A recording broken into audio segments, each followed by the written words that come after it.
Layer skin hair and laser clinic లో latest టెక్నాలజీతో laser hair removal, anti ageing and hair fall issues కి advance treatments అన్ని ఇక cost గురించి వరి అవ్వాల్సిన అవసరం లేకుండా అందిస్తున్నారు. ఇంకా మీ కాన్ఫిడెన్స్ ని తిరిగి తెచ్చుకోండి.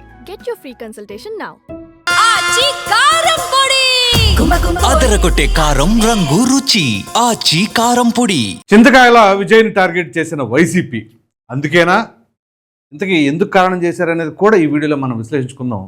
ఇక వివరాల్లోకి వెళ్ళినట్లయితే మన అసెంబ్లీ స్పీకర్ అయినటువంటి అయ్యన్న పాత్రుడి కుమారుడు చింతకాయల విజయ్, ఆయన తెలుగుదేశం పార్టీ నాయకుడు, యువకుడు. సో ఇటీవల ఏదైతే ఎన్నడూ లేని విధంగా మరి కూటమి ప్రభుత్వం అధికారంలో ఉన్నా కానీ తెలుగుదేశం పార్టీ కార్యకర్తలే హత్యకు గురవుతున్నారు అని అంటే అసలు ఏం జరుగుతుంది ఎవరికి అర్థం కాని పరిస్థితి. సరే, ఏదో దురదృష్టకరమైన ఘటన, ఎవరి ప్రాణాలు పోయినా బాధపడాల్సిందే. సరే, తెలుగుదేశం పార్టీ కార్యకర్తలు హత్యగావించబడ్డారు కాకినాడ జిల్లా అల్లిపూడి అనే గ్రామంలో. సో ఆ కుటుంబ సభ్యులను పరామర్శించడానికి చింతకాయల విజయ్ అక్కడికి వెళ్ళారు. వెళ్ళిన తర్వాత వాళ్ళని పరామర్శించిన తర్వాత అక్కడ ఆయన మాట్లాడారు.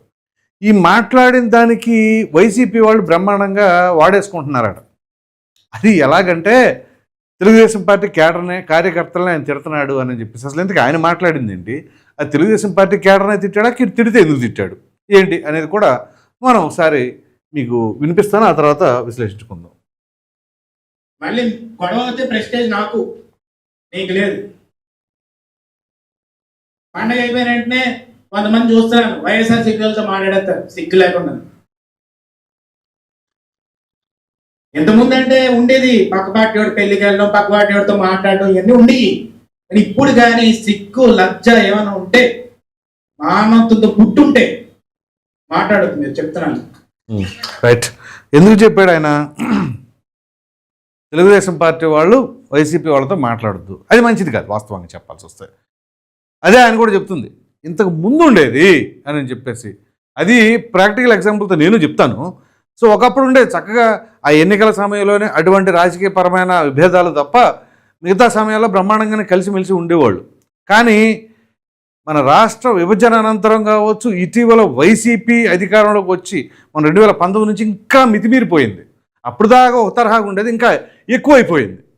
సో ఈ నేపథ్యంలో ఎలా ఉంది అంటే ఇక శత్రువుల కంటే చాలా దారుణంగా ఉన్నారు. సో అటువంటి పరిస్థితుల్లో ఇంకెందుకు మాట్లాడదాం, ఎందుకు అనవసరంగా లేనిపోయిన తలనొప్పులు కాకపోతే అనేది. అయితే వాళ్ళు ఎందుకు మాట్లాడుకున్నారు అనేది కూడా మనం చర్చించుకుందాం. అమ్మా ఇంకా దీనికంటే ఏం చేయాలి, మనల్ని రోడ్డు మీదకి లాగాడు, కేసులు పెట్టాడు, ఎఫ్ఐఆర్ వేసాడు, ఇంట్లో అందరినీ రోడ్డు మీద గీడ్చాడు. నేనైతే ఒంగోబెట్టి అన్నేస్తాను చెప్తున్నాను. రైట్. సో ఇప్పుడు ఆయన ఆవేదన ఇది, వాళ్ళు ఏ రకంగా అధికారంలో ఉండగా మనల్ని వాయించేశారు, రోడ్డు మీద గీడ్చుకొచ్చారు, ఇంట్లో కుటుంబ సభ్యులతో సహా కేసులు పెట్టారు, లోపల ఇచ్చారు, కొట్టించారు, ఇవన్నీ చేశారు కదా.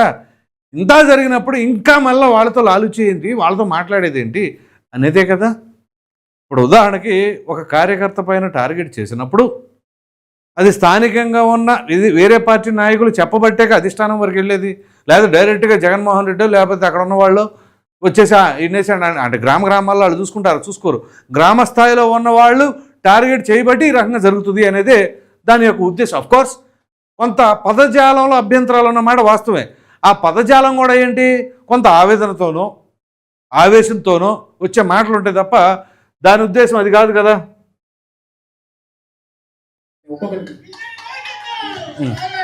వీళ్ళు ఒకళ్ళు ఆగరం అది చెప్తుంది ఏంటంటే, నిజంగా మగతనంతో రాజకీయం చేయాలి. ఉంటే ఉండాలి, పోతే పోవాలి, ఇవన్నీ ఉంటాయి పోతాయి. నాకు సీట్ ఇవ్వలేదు అలాగని చెప్పి పార్టీ మారిపోతానా? మారలేదు. ఎందుకంటే పుట్టుకతో నా పార్టీ ఇది. అలా నాన్న చెప్పినట్టు నేను చెప్తాను, చచ్చి వరకు ఇదే నా పార్టీ అని. అందుకే నేను ఒకటే చెప్తున్నాను, నాకు తెలుస్తున్నాయి ఎవడెవడు మాట్లాడుతున్నాడు, ఎవడెవడు మాట్లాడలేదు, ఎవడెవడు ఆలోచి పడుతున్నాడు, ఎవడెవడు ఏం చేస్తున్నాడు అని.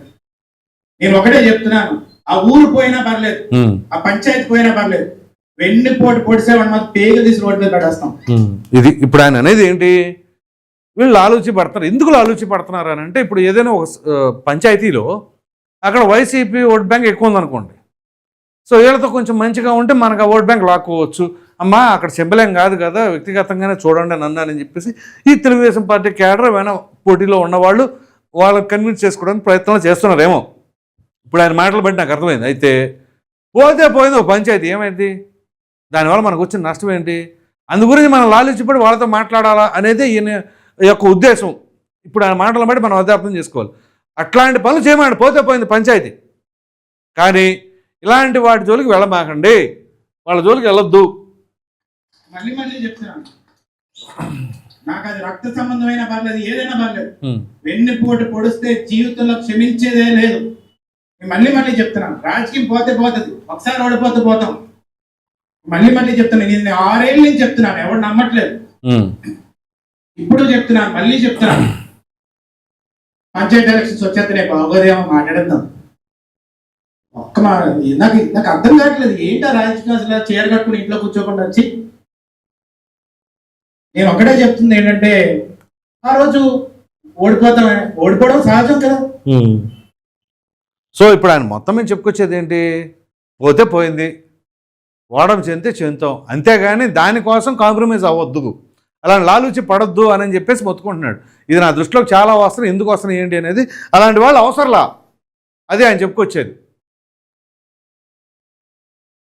ఓడిపోవడం సహజం కదా, నాయకుడు అనేది ఒకసారి ఓడిపోతాడు, గెలుస్తాడు. కానీ ఆత్మాభిమానం తాకట్టు పెట్టుకున్నప్పుడు నీ ఇంట్రోస్పెక్షన్ అంటారు ఇంగ్లీష్లో, అంటే నిన్ను ఒకసారి రూమ్ అది లాకేసేసుకొని బెడ్ మీద కూర్చొని కళ్ళు మూసుకొని నేను ఏం చేస్తున్నాను రా, దరిద్రం పని చేస్తున్నానా, మంచి పని చేస్తున్నానా అని నువ్వు ఆత్మ విమర్శ చేసుకోవాలి అంటారు పెద్దలు. కాబట్టి నేను ఒకటే చెప్పాను, మొన్న కూడా మన పార్టీ మీద గౌరవంతో చాలా మంది వచ్చారు. నేను ఆ రోజు కూడా మైక్తో ఏం చెప్పానండి, మన పార్టీలో ఒక విమర్శ లేదు, ఎప్పుడు అయ్యని పోతే వెన్నుపోటు పడాలని చూడలేదు వాళ్ళు, అందుకే నేను తీసుకుంటున్నాను. అదే కానీ వెన్నుపోటు పొడిచినోడైతే ఆడి 1000 ఓట్లున్నాయి, 10,000 ఓట్లున్నాయి, బయటకి ఇసిరాయి. రైట్. సో ఆయన ఫైనల్గా చెప్పుకొచ్చేది ఏంటంటే, పార్టీ కోసం కమిట్మెంట్ ఉండి మాట్లాడే వాళ్ళు అయితే వేరు, లేదా వేరే పార్టీ వాళ్ళని తీసుకునేటప్పుడు వాళ్ళు ఎప్పుడైనా సద్విమర్శలు చేస్తే ఓకే, కానీ ఎలా పడితే అలా మాట్లాడితే మాత్రం దాన్ని ఉపేక్షించేది లేదు అని చెప్పేసి అన్నారు. అంతే. ఈ మాటకి వాళ్ళు ఏ రకంగా అంటే విపరీతమైన ట్రోల్స్ చేసుకుంటున్నారన్నమాట. సో ఆ ట్రోల్స్ చేసుకుంటాం కూడా ఇంకా, ఎందుకంటే మీకు గుర్తుంటే వాస్తవంగా చెప్పవలసి వస్తే కొన్ని విషయాలు ఉన్నాయి. ఇప్పుడు ఫర్ ఎగ్జాంపుల్ కూటమి అధికారంలో ఉండగా, వైసీపీ అధికారంలో, అసలు మీకు పోస్ట్ చూపిస్తాను నేను. ఇప్పుడు ఇతను ఎవరండి? తోట చంద్రయ్య. నడి రోడ్డు మీద మా నాయకుడిని ఒంటరిని చేసిన ఘటన, నడి రోడ్డుపై మా కార్యకర్త గొంతుకు చంపిన ఘటన ఇప్పటికీ మనం మర్చిపోం కూడా. ఎందుకు ఇది? తోట చంద్రయ్య అనే వ్యక్తిని జై జగన్ అనమంటే నేను ఎట్టి పరిస్థితుల్లో నా ప్రాణాలనైనా వదిలేస్తాను, కానీ ఆ మాట అన్ను అని చెప్పేసి జై తెలుగుదేశం, జై టీడీపీ అన్నందుకు ఆయన నడి రోడ్డు మీద గొంతు కోశారు. ఇది. సో ఇటీవల కాకినాడ జిల్లా అల్లిపూడి గ్రామంలో టీడీపీ నాయకుడిని వైసీపీ కార్యకర్తలు హత్య చేశారు. మృతుని కుటుంబాన్ని పరామర్శించి వచ్చాక విజయ్ ఒక కార్యకర్తల సమావేశంలో పాల్గొన్నారు. అందులో మాట్లాడుతూ ఇలా హత్యలు చేసే వైసీపీ వాళ్ళతో సంబంధాలు పెట్టుకోవద్దు అన్నారు. ఇందులో తప్పేమైనా ఉందా? ఇది చూడండి.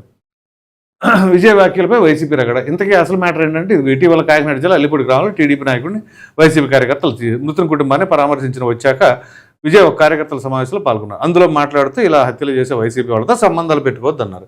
ఈ వ్యాఖ్యలను వక్రీకరించి సోషల్ మీడియాలో ప్రచారం చేస్తున్నారు. ఇది. సో తప్ప ఇది చూడండి. TDP worker dice in YSRCP attack, tension grips Allipudi college in village. So ఇప్పుడు అటువంటి హత్య రాజకీయాలు చేసే వాళ్ళతో స్నేహాలు చెయ్యవద్దు, లాలూచి పడద్దు అనేది చింతకాల విజయ్ యొక్క ఆవేదన. ఇక దానికి వైసీపీ వాళ్ళు వాడేసుకుంటారు. ఎందుకంటే ఎప్పుడు దొరుకుతారా అని ఎదురు చూస్తూ ఉంటారు. అందులో ప్రధానంగా చింతకాయల విజయ్ అంటే ఇంకా ఆటోమేటిక్గా ఉంటుంది. ఎందుకు అంత అగ్రెసివ్గా ఉంటారు అంటే, వీళ్ళ పట్ల ఇక్కడ కొన్ని ఆసక్తికరమైన విషయాలు ఉన్నాయి. మామూలుగా అయ్యన్న పాత్రుడు అనగానే ఆటోమేటిక్గా టార్గెటెడ్ పర్సన్. ఎందుకంటే తెలుగుదేశం పార్టీ ఆవిర్భావం అప్పటి నుంచి ఆ పార్టీలోనే ఉన్నారు, ఆ పార్టీ నమ్ముకొని ఉన్నారు, ఆ పార్టీ కోసం పనిచేస్తున్నారు. ఆ నియోజకవర్గ ప్రజలే. నేను ఇంత ఘంటాపథంగా వీళ్ళ గురించి ఎందుకు చెప్పగలుగుతున్నానంటే, ఇప్పుడు రీసెంట్గా ఈ రిపబ్లిక్ డే, దానికి ముందు రోజు సండే, దాని ముందు సాటర్డే, 3 days నాకేదో కొంచెం రిలాక్సేషన్ ఉంటుందని చెప్పేసి అలాగా ఒక ట్రిప్ వేశా. ఏది? ఆ అల్లూరు జిల్లానే వేస్తే దారి పొడుగుతున్న తుని దగ్గర మొదలు దారి పొడుగుతున్న చుట్టుపక్కల అన్నీ ఫ్లెక్సీలే. వీళ్ళ ఫ్లెక్సీలు.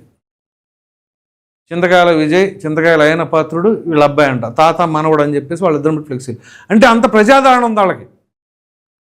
సో వరుస పెట్టి గెలుస్తూనే ఉన్నాడు, ఆయనకి అంత ప్రజాదరణ ఉంది. అఫ్కోర్స్ మాట కొంచెం కరుగ్గా ఉంటుంది, అయ్యన్న పాత్రుడి మాట కొంచెం కరుగ్గా ఉంటుంది. సో ఆయన తీసుకొచ్చి ఇప్పుడు స్పీకర్గా పెట్టారు. ఆ స్పీకర్గా ఉన్న ఆయన్ని ఎదుర్కోవడానికి నానా ఇబ్బందులు వైసీపీ వాళ్ళకి, అందులో ప్రధానంగా జగన్మోహన్ రెడ్డికి కావచ్చు. సో అటు రఘురామకృష్ణరాజు లేదా అయ్యన్న పాత్రుడు వీళ్ళిద్దరూ ఉంటారు. సో వీళ్ళిద్దరి దగ్గరికి వెళ్ళి ఆడ చేతులు కట్టుకోవాలి, అధ్యక్ష అనాలి, అవన్నీ జరగని పనులు.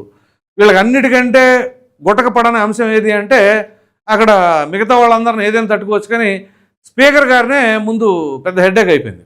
స్పీకర్ అయినా డిప్యూటీ స్పీకర్ అయినా. సో ఇక స్పీకర్ని డైరెక్ట్గా ఏమీ చేయలేరు కాబట్టి, చెయ్యకూడదు కాబట్టి పార్టీల పరంగా కానీ ఎలాగైనా. సో వాళ్ళ కొడుకు ఇక్కడ దొరికింది ఈ విషయం. అక్కడ ఏం దొరకలా, కానీ వీళ్ళే అవకాశాన్ని వాడేసేసుకుంటున్నారు అనమాట. సో ఎందుకన్నారు, లాలూచి పడే ఈ క్యాడర్ అట్లా ఎవరైతే ఉన్నారో వాళ్ళకు కొంచెం గట్టిగా చురకలేశారు. దానికి టీడీపీ వాళ్ళని తిడుతున్నారు, టీడీపీనే టార్గెట్ చేశారని చెప్పేసి అని అంటున్నారు. నాకు తెలిసి, నాకు విజయ్ గారు కూడా నాకు గట్టిగా పరిచయం ఆయనతో. ఆయన ప్రాణం పోయినా కానీ పార్టీ ఇక ఆ టైపే, ఏది తోడా చంద్రగారి టైపే, పార్టీ కోసం ప్రాణాలు పెట్టే రకం అన్నమాట వీళ్ళు. సో అది వాళ్ళకి మొదటి నుంచి ఉన్నదే. సో ఇవ్వాలేదో ఒకరు ఏదో ట్రోల్ చేద్దామని, లేదా ఇంకొకరు ఏదో ఇది చేద్దామని అని చెప్పేసి అనుకుంటే అది బూమరాంగ్ అవుతుంది తప్ప దానివల్ల ఎవరికి ఉపయోగం ఉండదు. సో మొత్తం మీద టీడీపీ క్యాడర్లో కొంతమంది అటు ఇటుగా ఏముందిలే అని చెప్పేసి లాలూచి పడేవాళ్ళైతే గట్టిగా ఆయన వాయించేశారు. దానికి వైసీపీ వాళ్ళు కొంచెం అదో రకంగా చేశారు. సో ఓవరాల్గా టార్గెట్ చేయడానికి గల కారణం ఏంటి అంటే తండ్రి అయ్యన్న పాత్రుడిని ప్రస్తుతం ఏమీ కదపలేరు, అనలేరు కాబట్టి కొడుకుని మీద పడ్డారు అని చెప్పేసి అయితే అనుకోవాలి. మరి మీరేమనుకుంటున్నారు అనే అభిప్రాయాన్ని కామెంట్లో ఖచ్చితంగా తెలియజేయండి. Thank you.